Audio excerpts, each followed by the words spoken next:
Assalamualaikum warahmatullahi wabarakatuh. Perkenalkan, nama saya Firadianti Karim, kelas 1A jurusan Perbankan Syariah. Baik, saya akan menjelaskan materi fikih muamalah yang pertama, yaitu pengertian hak dan milik akad.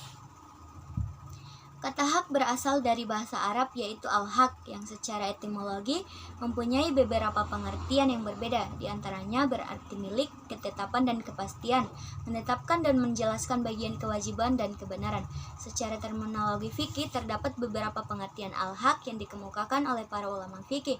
Di antaranya, menurut Wahbah Juhaili, suatu hukum yang telah ditetapkan secara syara, menurut Syekh Ali Al-Khalifi, kemaslahatan yang diperoleh secara syara, dan menurut Ahmad Al-Zaka, yaitu kekhususan yang ditetapkan syara atas suatu kekuasaan. Pengertian milik. Kata milik berasal dari bahasa Arab, yaitu al-milk, yang secara etimologi berarti sesuatu yang dimiliki atau harta.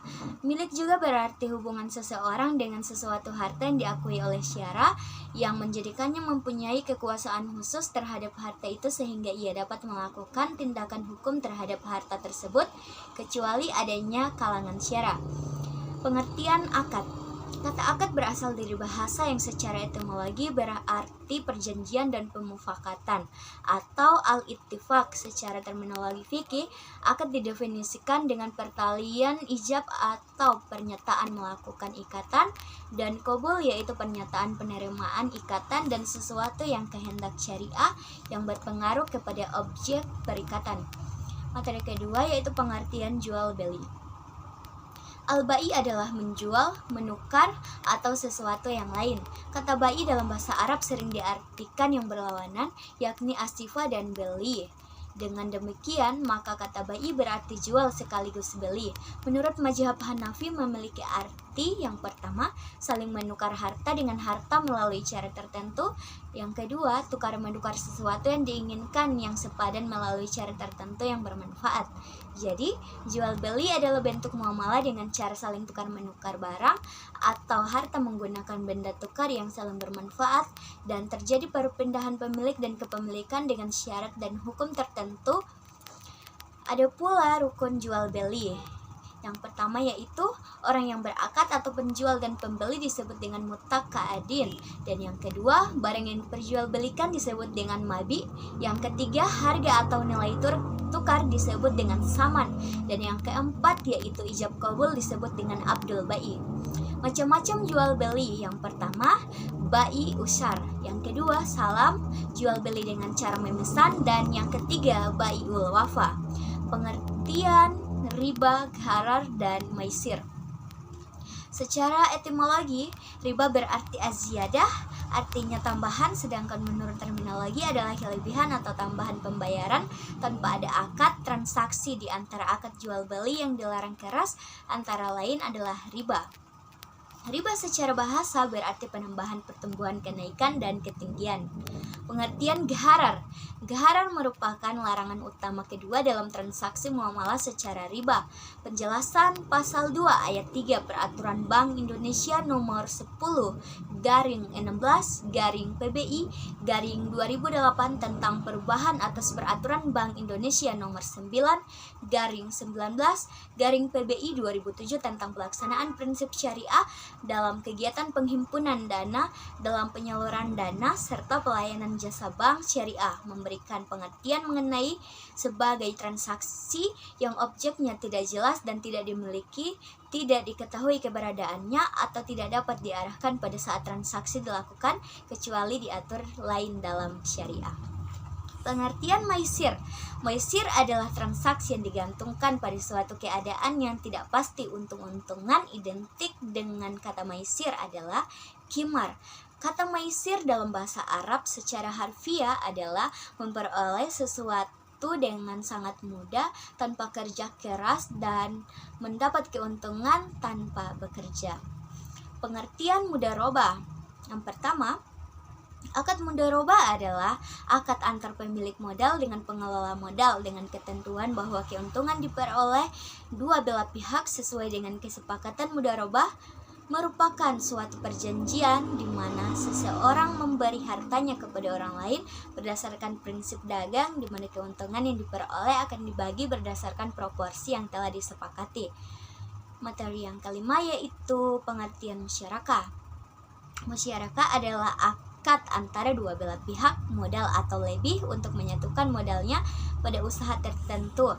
Akad ini biasanya pada usaha atau proyek yang sebagiannya dibiayai oleh lembaga keuangan, sedangkan selebihnya dibiayai oleh nasabah atau pelanggan masing-masing. Pihak memberikan kontribusi dana atau karya dengan kesepakatan keuntungan dan risiko menjadi tanggung jawab bersama sesuai kesepakatan. Adapun tujuan musyarakah digunakan oleh bank atau memfasilitasi pemenuhan sebagai kebutuhan permodalan nasabah guna menjalankan usaha atau proyek yang telah disepakati. Materi keenam yaitu pengertian murabahah. Murabahah adalah akad jual beli atas barang tertentu di mana penjual menyebutkan dengan jelas barang yang diperjualbelikan termasuk harga pembeli barang kepada pembeli, kemudian ia menyarankan atasnya laba atau keuntungan dalam jumlah tertentu. Adapun rukun murabahah terdiri dari 5. Yang pertama, penjual atau bai. Yang kedua, pembeli yang disebut dengan mutari. Yang ketiga, objek jual beli disebut dengan mabi. Yang keempat, saman, dan yang kelima yaitu ijab kabul. Pengertian sedekah, hibah, hadiah, dan wakaf. Sedekah adalah memberikan sesuatu tanpa ada tukarannya karena mengharapkan pahala dari Allah Subhanahu wa taala. Dan hibah ialah pemberian harta dari seseorang kepada orang lain dengan alih pemilikan untuk dimanfaatkan sesuai kegunaannya dan langsung pindah pemilikannya saat akad hibah dinyatakan. Hadiah adalah memberikan sesuatu secara cuma-cuma dengan maksud untuk memuliakan seseorang karena sesuatu kebaikan yang telah diperbuat. Sedangkan wakaf adalah asal-usul manfaat yang menahan suatu barang dan memberikan manfaatnya. Materi ke-8 yaitu pengertian bank dan rente. Bank adalah badan usaha yang menghimpun dana dari masyarakat dalam bentuk simpanan dan penyaluran masyarakat dalam bentuk kredit atau bentuk-bentuk lainnya dalam rangka meningkatkan taraf hidup rakyat banyak. Sedangkan rente berasal dari bahasa Belanda yang berarti bunga. Adapun secara terminologi, bahwa rente ialah keuntungan yang diperoleh perusahaan bank karena jasanya meminjamkan uang untuk melancarkan perusahaan yang meminjam. Materi ke-9 yaitu pengertian asuransi. Asuransi merupakan suatu keperluan dasar manusia. Ketika terjadi sesuatu musibah, maka manusia memerlukan asuransi untuk mengatasinya. Musibah itu dapat berupa kematian secara tiba-tiba, kelumpuhan penyakit, pengangguran, kebakaran, banjir, badai, tenggelam, kemalingan jalan raya, kerugian keuangan, dan lain sebagainya. Adapun tujuan utama dari asuransi tersebut yaitu untuk melindungi segala risiko yang terbuka kepada kerugian dalam kehidupan seseorang manusia. Pihak yang diasuransikan coba untuk memindahkan risiko kerugian itu kepada orang lain yang sanggup untuk menanggungnya dengan harapan mendapat keuntungan daripada tanggungan itu. Materi yang ke-10 yaitu pengertian Arya dan Hiwala. Secara etimologi, Arya diambil dari kata ara yang berarti datang dan pergi. Menurut sebagian pendapat, Arya berasal dari kata at-tauru yang sama artinya dengan at-tanawuru atau at-tanasubu yang berarti saling menukar dan mengganti dalam konteks tradisi pinjam meminjam. Adapun rukun Arya tersebut, yang pertama, orang yang meminjamkan uang atau mu'ir, dan yang kedua orang yang meminjamkan atau mustair, yang ketiga barang yang dipinjamkan atau mu'ar, yang keempat yaitu lafal atau sighat pinjam atau sighat Arya. Secara etimologi, hiwalah yaitu diambil dari kata tahwil yang berarti inti, yang artinya pemindahan titik. Yang dimaksud dalam konteks ini hiwalah tanggungan orang yang berutang atau al-muhi yang menjadi tanggungan orang yang akan melakukan pembayaran utang atau al-muhal alaihi. Yang ke-11 yaitu pengertian aran. Menurut bahasa, gadai atau aran berarti al-tubut dan al-habsi yaitu penetapan dan penahanan. Ada pula yang menjelaskan bahwa aran adalah terkurang atau terjerat. Aran adalah menjadikan suatu benda sebagai jaminan hutang yang dapat dijadikan pembayaran ketika berhalangan dalam membayar hutang. Materi ke-12 yaitu pengertian ijarah.